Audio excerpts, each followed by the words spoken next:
नमस्कार बच्चों आज हम अपनी पाठ्य पुस्तिका रिमझिम का पाठ 14 मुफ्त ही मुफ्त पढ़ेंगे। बच्चों, यह एक गुजराती लोक कथा पर आधारित कहानी है जिसे ममता पंड्या ने लिखा है और इसका हिंदी में अनुवाद संध्या राव जी ने किया है। तो चलिए हम शुरू करते हैं पाठ 14 मुफ्त ही मुफ्त। एक दिन भीखू भाई का मन नारियल खाने का हुआ, ताज़ा मुलायम कसा हुआ शक्कर के साथ। उसके बारे में सोचते ही भीखू भाई ने अपने होठों को चटकारा। वाह, क्या मीठा मीठा सा स्वाद होगा। लेकिन एक छोटी सी समस्या थी, घर में तो कोई भी एक भी नारियल नहीं था। ओफो, अब तो मुझे बाजार जाना पड़ेगा, उन्होंने अपनी पत्नी लाबूबेन से कहा। लाबूबेन अपने कंधे उचकाकर बोली, खाना है तो जाना है। एक समस्या अब और थी। भीखू भाई ने कहा, पैसे खर्च करने पड़ेंगे। लाबूबेन बोली, हाँ, पैसे तो खर्च करने पड़ेंगे। अब तक आप सबको पता लग गया होगा बच्चों कि भीखू भाई जरा कंजूस प्रवृत्ति के थे। वे सीधे खेत में बूढ़े बरगद के नीचे जाकर बैठ गए और सोचने लगे, क्या करूं, मैं क्या करूं। मगर नारियल खाने के लिए जी ऐसा ललचाया कि वे जल्दी घर वापस लौटकर लाबूबेन से बोले, अच्छा, मैं बाजार तक हो आता हूं, पता तो चले कि नारियल आजकल कितने में बिक रहे हैं। जूते पहनकर छड़ी उठाकर भीखू भाई निकल पड़े। बाजार में लोग अपने अपने कामों में व्यस्त थे। भीखू भाई ने कुछ इधर देखा, कुछ उधर उठाया और कीमत पूछी। देखते देखते वे नारियल वाले के पास भी पहुंच गए। ए नारियल वाले, नारियल कितने में दोगे? भीखू भाई ने पूछा। नारियल वाले ने कहा, बस 2 रुपए में काका। बस 2 रुपए? भीखू भाई ने आंखें फैलाकर कहा, कुछ ज़्यादा है, 1 रुपए में दे दो। नारियल वाले ने कहा, ना जी ना, 2 रुपए सही दाम, ले लो या छोड़ दो। ठीक है, भीखू बड़बड़ाए। अच्छा तो बताओ, 1 रुपए में कहाँ मिलेगा? नारियल वाले ने कहा, यहाँ से थोड़ी दूर जो मंडी है वहाँ शायद मिल जाए। सो भीखू भाई उसी तरफ चल पड़े। चलो देख लेते हैं, वे अपने आप से बोले। टहलने का एक मौका है और रुपए भर की बचत भी हो जाएगी। खुशी से घुरघुराते भीखू भाई ने छड़ी को ज़मीन पर थपथपाया। मंडी में बड़ा शोर मच रहा था। व्यापारियों की ऊंची ऊंची आवाज़ें गूंज रही थीं। बटाटा आलू, बटाटा आलू, कांदा प्याज, कांदा प्याज, गाजर गाजर गाजर, गोभी बंद गोभी, गोभी बंद गोभी। इस तरह से सब आवाज़ें लगा रहे थे। माथे का पसीना पोंछकर भीखू भाई ने इधर उधर ताका। नारियल वाले को देखा और पूछा, अरे भाई, एक नारियल कितने में दोगे? सिर्फ 1 रुपया काका, नारियल वाले ने जवाब दिया। जो चाहे ले जाओ, जल्दी। छूछे भाई, भीखू भाई ने कहा, यह क्या? मैं इतनी दूर से आया हूँ और तुम पूरा 1 रुपया मांग रहे हो? 50 पैसे काफ़ी हैं। मैं इस नारियल को लेता हूँ और तुम यह लो पकड़ो 50 पैसे।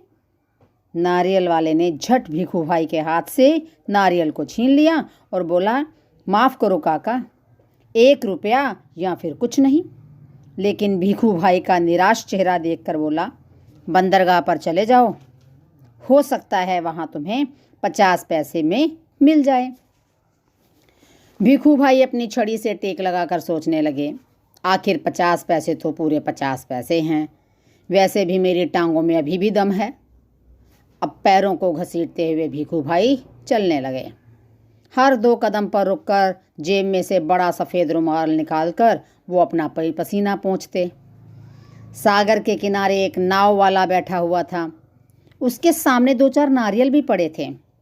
अरे भाई, एक नारियल कितने में दोगे? भीखू भाई ने पूछा और कहा, ये तो काफ़ी अच्छे लगते हैं। काका, यह कोई पूछने वाली बात है, केवल 50 पैसे, नाव वाले ने कहा। 50 पैसे? भीखू भाई मानो हैरान हो हक्के बक्के हो गए, आश्चर्यचकित हो गए।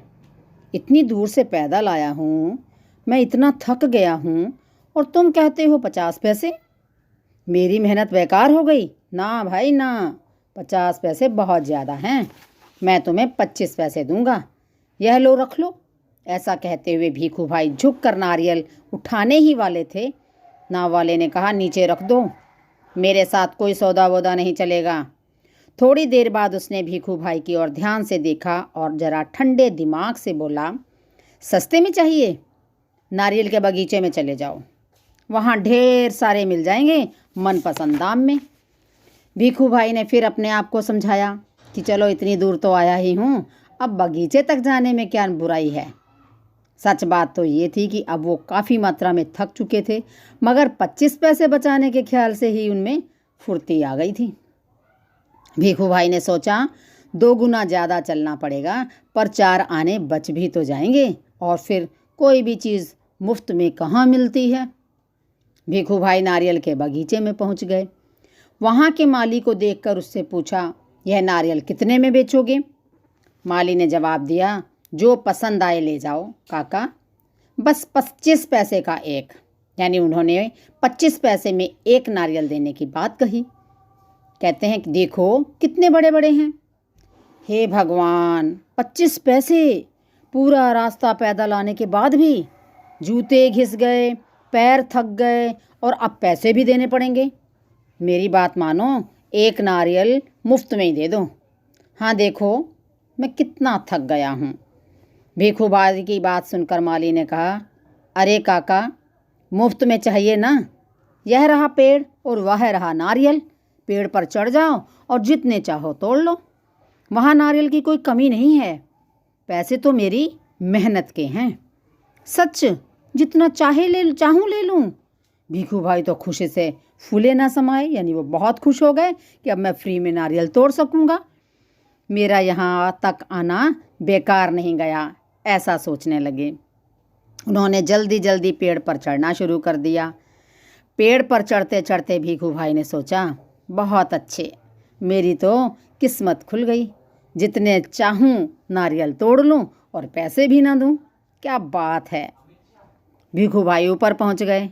फिर वो टहनी और तने के बीच आराम से बैठ गए और दोनों हाथों को आगे बढ़ाने लगे सबसे बड़े नारियल को तोड़ने के लिए।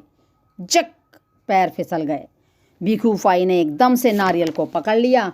उसके दोनों पैर हवा में झूलते रह गए। ओ माँ, अब मैं क्या करूँ? भीखू भाई चिल्लाने लगे। अरे भाई, मदद करो। उन्होंने नीचे खड़े माली से प्रार्थना की। माली ने कहा, वो मेरा काम नहीं काका, मैंने सिर्फ नारियल लेने की बात की थी। बाकी सब तुम्हारे और तुम्हारे नारियल के बीच का मामला है। पैसे नहीं, खरीदना नहीं, बेचना नहीं और मदद नहीं, सब कुछ मुफ्त। तभी ऊँट पर सवार एक आदमी वहाँ से गुजरा। अरे ओ, भीखू भाई जोर से बुलाने लगे, ओ ऊँट वाले, मेरे पैर वापस पेड़ पर टिका दो ना, बड़ी मेहरबानी होगी आपकी। ऊँट वाले ने सोचा, चलो मदद कर देता हूँ, मेरा क्या जाता है। ऊँट की पीठ पर खड़े होकर उसने भीखू भाई के पैरों को पकड़ लिया।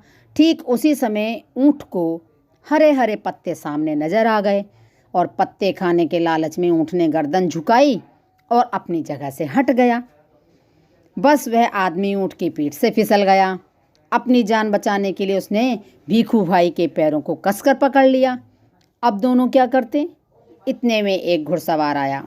अरे सांभलो छो, पेड़ से लटके दोनों पुकारने लगे, सुनो भाई, कोई बचाओ बचाओ। घुड़सवार को देखकर भीखू भाई ने अब दुहाई दी, ओ मेरे भाई, मुझे पेड़ पर वापस पहुंचा दो।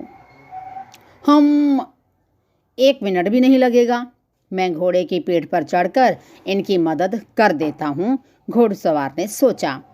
और यह सोचकर घुड़सवार घोड़े पर उठ खड़ा हुआ। लेकिन कौन कहता है कि घोड़ा ऊँट से बेहतर होता है। हरे हरे जब घास दिखाई दी तो वह दोनों एक जैसे ही हैं। घास के चक्कर में घोड़ा जरा सा आगे बढ़ा और छोड़ चला अपने मालिक को ऊँट वाले के पैरों से लटकते हुए। अब 1, 2 और अब तीनों के तीनों झूलते रहे नारियल के पेड़ से। काका काका, कस के पकड़े रहना। हाँ, घुड़सवार ने पसीना पसीना होते हुए कहा। जब तक कोई बचाने वाला ना आ जाए कहीं छोड़ ना देना, मैं आपको 100 रुपये दूंगा, ऐसा घुड़सवार ने कहा। काका काका अब ऊँट वाले की बारी थी। उसने कहा, मैं आपको 200 रुपये दूंगा, लेकिन नारियल को छोड़ना नहीं। यानी इस तरह घुड़सवार ने 100 रुपये देने और ऊँट वाले ने 200 रुपये देने की बात कही। 100 और 200, बाप रे बाप, 300 रुपये। भीखू भाई का सिर चकरा गया। इतना इतना सारा पैसा!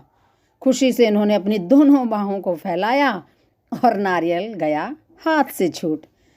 धड़ाम से तीनों भी जमीन पर आकर गिरे, घुड़सवार, ऊँट वाला और भीखू भाई। भीखू भाई अपने को संभाल ही रहे थे कि एक बहुत बड़ा नारियल भी उनके सर पर आ फूटा और यह नारियल उन्हें बिल्कुल मुफ्त मिल गया। तो यह थी बच्चों आज की आपकी कहानी, मुफ्त ही मुफ्त। उम्मीद है आपको बहुत मनोरंजक लगी होगी। आप इस कहानी को एक बार फिर ध्यानपूर्वक पढ़िएगा। आज के लिए बस इतना ही। अगले पार्ट में हम फिर मिलेंगे। तब तक के लिए नमस्कार।